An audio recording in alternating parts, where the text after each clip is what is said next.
दिल्ली की रेखा सरकार ने निजी स्कूल में जो बच्चे पढ़ते हैं उनके अभिभावकों के लिए खास करके हम कह सकते हैं कि एक बड़ी राहत दी है। एक सख्त फैसला लिया गया है दरअसल सरकार की तरफ से, और ये कहा गया है कि निजी स्कूल अपनी मनमानी बिल्कुल नहीं करेंगे। किन मामलों में? किताबें खरीदने के लिए कोई विशेष दुकान के लिए बताना कि आप वहां से ही दुकान खरीदें, इस पर अब रोक लग जाएगी। इसके अलावा यूनिफॉर्म बच्चों का लेना है तो किसी विशेष दुकान से ही जाकर के लेना है, इस पर पूरी तरह से रोक लग जाएगी। यानी कुल मिलाकर कह सकते हैं कि इस आधार पर अभिभावकों को बहुत ज्यादा खर्च करना पड़ता था, क्योंकि उनको खास तौर पे ये स्कूल की तरफ से बताया जाता था कि आपको इन्हीं जगहों से जाकर के, इसी बाजार से, इस पर्टिकुलर दुकान से जाकर के ही आपको यूनिफॉर्म, किताबें या और जो संबंधित सामग्रियां होती हैं वो खरीदनी होंगी। लेकिन इस फैसले को लेकर के सख्ती सरकार ने दिखाई है और ये भी तय किया गया है, अगर कोई इस नियम को नहीं मानता है तो उसके खिलाफ कानूनी कार्रवाई की जाएगी। बल्कि एक सरकार की तरफ से नंबर भी जारी किया गया है, इसके अलावा ईमेल आईडी भी जारी की गई है कि इस पर किसी भी तरह की कोई शिकायत हो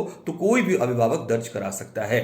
यानी एक अच्छा कदम कह सकते हैं, अच्छी पहल कह सकते हैं इसको, ऐसी स्थिति में कि जब मनमानी तौर पर स्कूल बाध्य करते थे अभिभावकों को स्कूल की यूनिफॉर्म को लेकर, किताबों को लेकर, अन्य सामग्रियों को लेकर कि उन्हें यहीं से ही, पर्टिकुलर जगह से ही खरीदनी है, उस पर अब रोक लग जाएगी। आप इस फैसले को कैसे देखते हैं? क्या आपको लगता है कि इससे अभिभावकों को राहत मिल पाएगी और यह फैसला कितना सही है? इस पर आप हमें कमेंट करके जरूर बताइए।